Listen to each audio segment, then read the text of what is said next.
Ya pemirsa, inilah informasi terpopuler di situs cnbcindonesia.com yang menjadi sorotan pasar keuangan dalam Hot News. Kita ke informasi yang pertama. Kejaksaan Agung menangkap tersangka perkara dugaan tindak pidana korupsi dalam pengelolaan tata niaga komoditas timah di wilayah izin usaha pertambangan atau IUP di PT Timah tahun 2015 sampai dengan 2022, yaitu Henry Lee yang merupakan pendiri maskapai Sriwijaya Air. Kepala Pusat Penerangan Hukum atau Kapus Penkum Kejaksaan Agung, Harli Siregar mengatakan Henry ditangkap di Bandara Soekarno-Hatta pada Senin 18 November 2024 sekitar pukul 22.30 waktu Indonesia Barat setelah kembali dari Singapura. Dan berdasarkan laporan detik.com, Henry tiba di kantor Pusat Kejagung, Jakarta Selatan sekitar pukul 23.13 waktu Indonesia Barat.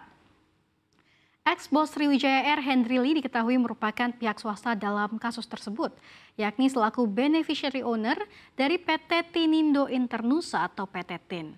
Dia telah ditangkap sebagai tersangka dalam kasus ini sejak bulan April lalu.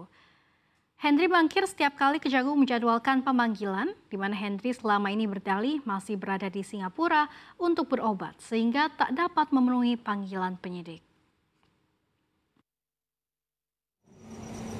Peran tersangka Henry Lee yaitu selaku beneficiary owner PT Tinindo Internusa atau PT TIN yang secara sadar dan sengaja berperan aktif melakukan kerjasama penyewaan peralatan processing peleburan timah antara PT Timah Tbk dengan PT Tinindo Internusa.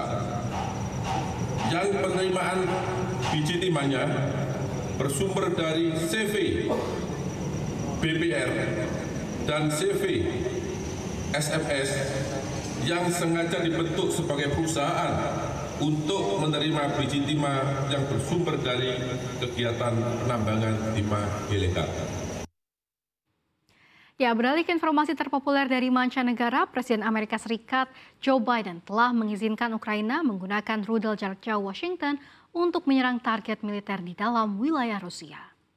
Kremlin pun menyebut yang dilakukan Presiden yang akan segera lengser itu sebagai eskalasi ketegangan.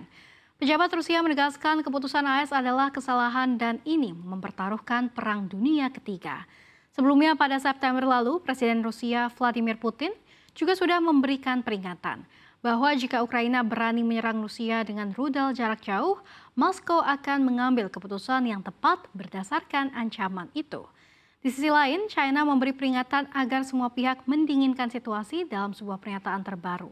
China meminta penyelesaian damai atas perang Rusia dan Ukraina. Sementara itu, pemimpin Korea Utara Kim Jong-un menyebut Amerika Serikat dan negara-negara Barat saat ini memanfaatkan perang Rusia-Ukraina untuk memperluas intervensi militer secara global. Kim Jong-un pun menyerukan militer meningkatkan kekuatan nuklir tanpa batas dan segera menyelesaikan persiapan perang.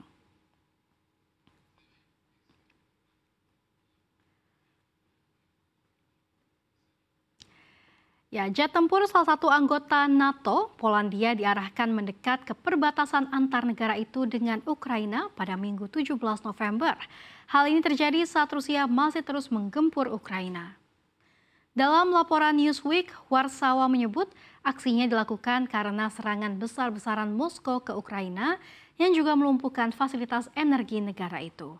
Militer Polandia mengumumkan telah mengerahkan berbagai jenis senjata dalam serangan itu, termasuk drone Shahid buatan Iran, rudal jelajah dan rudal balistik yang diluncurkan pesawat. Serangan Rusia kadangkala meluas ke negara-negara anggota NATO seperti Polandia dan Rumania yang berbatasan dengan sebagian wilayah Ukraina Barat dan Selatan. Kesiapan ini terjadi juga saat intensitas serangan memuncak. Di kota Sumy, Ukraina, serangan Rusia terhadap gedung 9 lantai menewaskan 8 orang dan melukai puluhan orang. Di antara korban tersebut ada 2 anak-anak.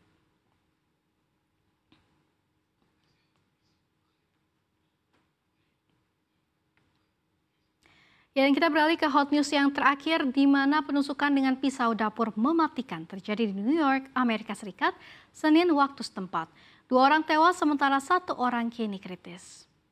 Tersangka adalah seorang pria berusia 51 tahun. Dalam penjelasan polisi, ia mengeluarkan pisau dapur besar berlumur darah. Polisi sudah melakukan penahanan ke tersangka, namun belum diketahui motif dibalik penusukan itu. Tercatat 2 orang kehilangan nyawa serta 1 orang kritis. Kronologi kejadian bermula saat tersangka datang ke wilayah Chelsea di Manhattan di bagian barat kota. Ia kemudian menyerang seorang pria berusia 36 tahun hingga tewas di lokasi sebuah pembangunan sekitar jam 8.22 pagi. Penyerang kemudian menyeberangi kota, menyerang seorang pria berusia 62 tahun yang memancing di East River 2 jam kemudian. Pria itu kemudian juga tewas. Lalu pukul 10.55 tersangka kemudian melanjutkan serangannya terhadap seorang wanita berusia 36 tahun berujung kritis. Ini terjadi di dekat markas besar PBB di Manhattan. Kemudian ditangkap di dekat PBB di mana ia dipersenjatai dengan 2 pisau dapur.